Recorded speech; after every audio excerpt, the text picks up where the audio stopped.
Para saudara dan saudari yang Tuhan cintai, selamat pagi dan selamat bertemu lagi dalam renungan harian dari Paroki Santo Fransiskus Assisi APO, edisi hari Rabu, tanggal 16 Oktober 2024, dalam masa biasa yang ke-28. Mengawali hari yang baru ini, kita hendak mendengar dan merenungkan sabda Tuhan. Marilah sebelum kita mendengar dan merenungkan sabda Tuhan, kita berdoa. Dalam nama Bapa dan Putra dan Roh Kudus. Amin. Allah Bapa sumber kekuatan, Engkau menghadirkan Kristus yang menjadi teladan hidup menurut bimbingan Roh Kudus. Semoga kami hidup seturut kehendak-Mu, agar dapat mengendalikan keinginan duniawi dan menjadi anak-anak-Mu yang kudus. Bersabdalah ya Tuhan, kami siap mendengarkan. Semoga sabda-Mu yang hendak kami dengar dan kami renungkan, untuk mengawali hari yang baru ini, semakin menghantar kami untuk semakin dekat kepadamu. Terpujilah Engkau Bapa, Putra dan Roh Kudus, kini dan sepanjang segala masa. Amin. Para saudara dan saudari yang Tuhan cintai, sabda Tuhan yang hendak kita dengar dan kita renungkan untuk mengawali hari yang baru ini diambil dari Injil Lukas pasal 11 ayat 42 sampai 46. Tuhan bersamamu. Inilah Injil suci menurut Lukas.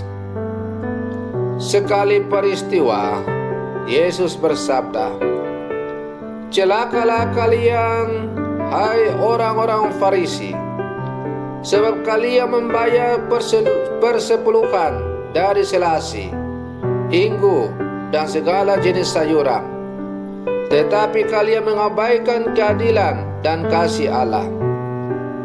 Yang satu harus dilakukan dan yang lain jangan diabaikan. Celakalah kalian, hai orang-orang Farisi, sebab kalian suka duduk di tempat terdepan di rumah ibadat dan suka menerima penghormatan di pasar. Celakalah kalian, sebab kalian seperti kubur yang tidak memakai tanda. Orang-orang yang berjalan di atasnya tidak mengetahuinya." Seorang ahli Taurat menjawab, "Guru, dengan berkata demikian, engkau menghina kami juga." Tetapi Yesus berkata lagi, "Celakalah kalian juga, hai ahli-ahli Taurat, sebab kalian meletakkan beban-beban yang tak terpikul pada orang, tetapi kalian sendiri tidak menyentuh beban itu dengan satu jari pun." Demikianlah sabda Tuhan. Para saudara dan saudari yang Tuhan cintai, Injil artinya kabar gembira. Namun kalau kita mendengar bacaan Injil yang baru saja kita dengar, maka rasa-rasanya bukanlah kabar gembira. Karena dalam bacaan Injil yang baru saja kita dengar, kita mendengar kecaman-kecaman Yesus dalam ungkapan celakalah. Rasanya sabda celaka ini membuat kita fokus pada kata kutukan. Namun sabda celaka bukanlah sebuah kutukan.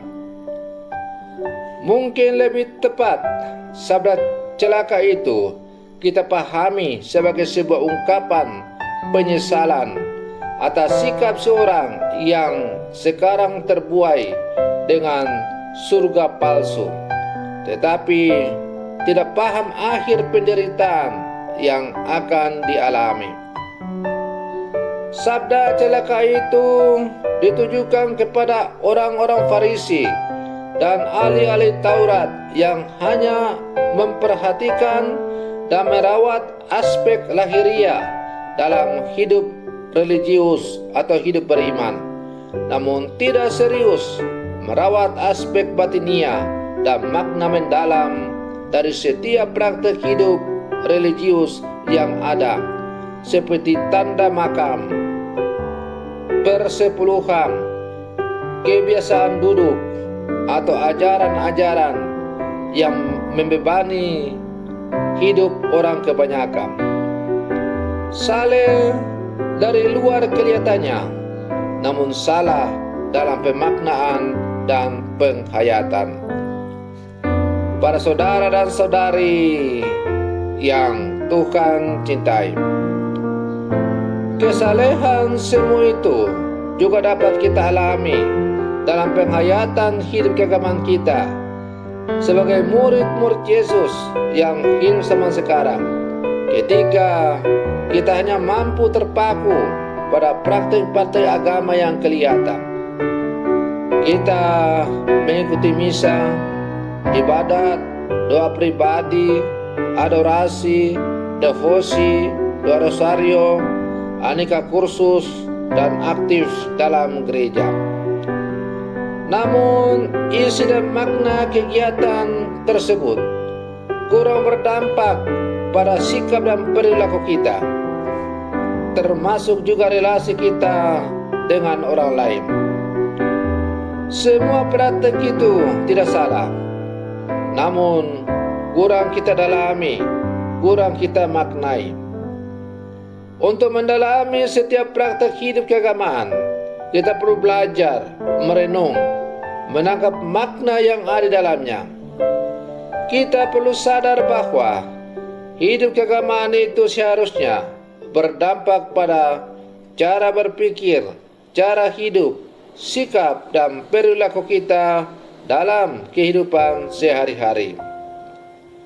Hidup kekristenan yang benar membuat kita semakin serupa dengan Kristus dalam karakter, cara hidup, dan berperilaku.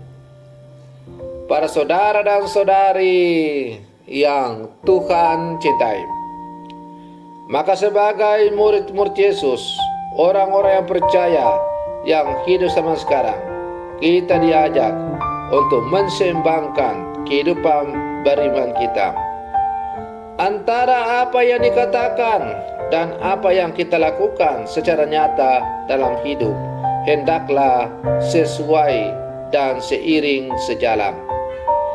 Janganlah kita menjadikan agama sebagai kedok untuk mengelabui orang lain.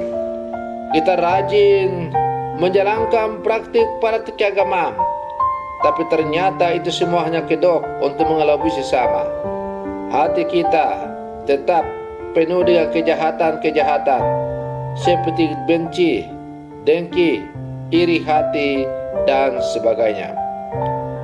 Maka mari terus kita berlangkah maju bersama, memurnikan hidup beriman kita. Semoga iman kita semakin bertumbuh dan berkembang sesuai dengan kehendak Allah, dan pada akhirnya kita semakin menjadikan Tuhan sebagai satu-satunya patokan dan pedoman dalam menjalani seluruh kehidupan kita. Semoga permenungan saya untuk mengawali hari yang baru ini semakin menghantar kita untuk menjadi orang-orang beriman yang sejati. Selamat pagi, Tuhan Yesus memberkati.